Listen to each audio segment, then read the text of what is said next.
Marcia Reed back with us from Rapides Regional. Of course, she's involved with their childbirth classes. New class coming up, I see May 16th. That's right, Marcia, this Saturday. good to have you. We have a Yeah, childbirth that's this class weekend. coming That's up. right. That's right. And then Monday, we also have our breathing and relaxation class Mm-hmm. coming up. So I'm sure the number will be on screen for people to register for There that. you go. And those are basically offered every month?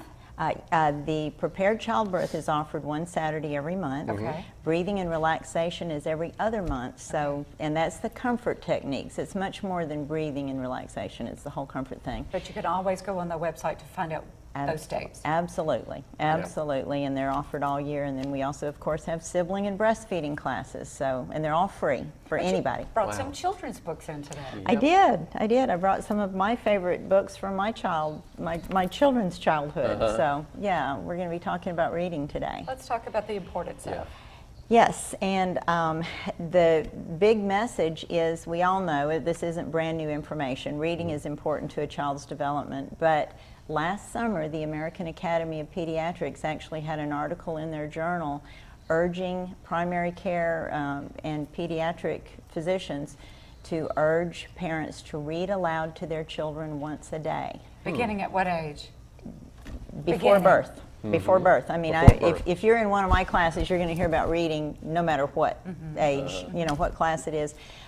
Because the more different language patterns your child hears, the better their word development is going to be. So you can read to your kids before they even understand it. I mean, if I wanted to read a Newsweek article when my kids were infants, I'd have my baby on my lap and I'd read my Newsweek article out loud, because the way it was written is different than the way I speak. So it helps their language development to hear these different patterns. Interesting. That And is. then, of course, we know the brain development and just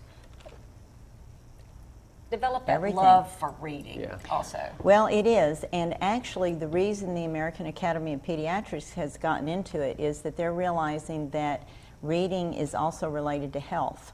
And it's interesting in ways that I guess I had never thought of until I read that article, was that if you can't read well, you can't comply with your doctor's orders very well. You can't access medical information. You can't follow prescriptions. You can't understand what the doctor's telling you. Read labels on food items. Oh, right. absolutely. And then if you think from the point of view of a parent, if a parent takes a child to the doctor and the doctor says, well, this is what the child needs, and the parent can't read, even if the doctor hands them a brochure, you know, the child is going to suffer. And so they're actually linking that. I don't have facts and figures, but they're Right. linking it to mortality, And which you know, is books are interesting. still free because of libraries, public libraries. That's right. And you know, one of the points I wanted to make is our library always has a great summer reading program. They do. So it's wonderful. But just to kind of give some science to this too, if a child, well, here's some statistics. Okay.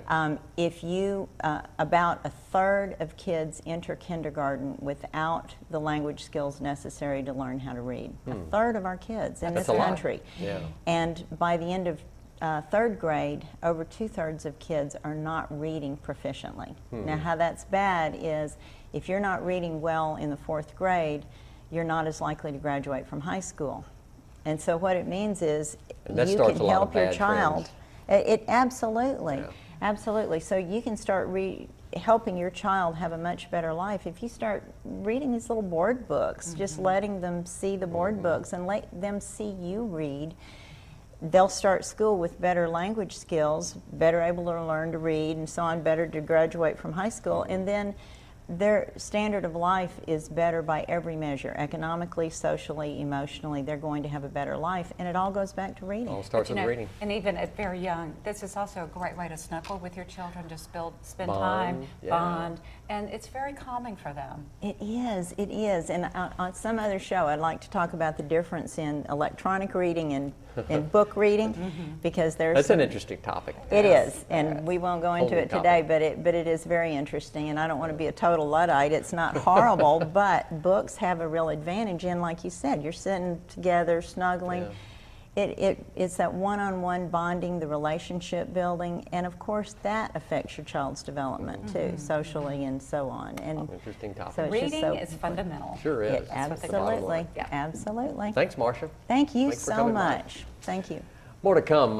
First, our community calendar. After that, we'll feature Get It Growing with Dan Gill.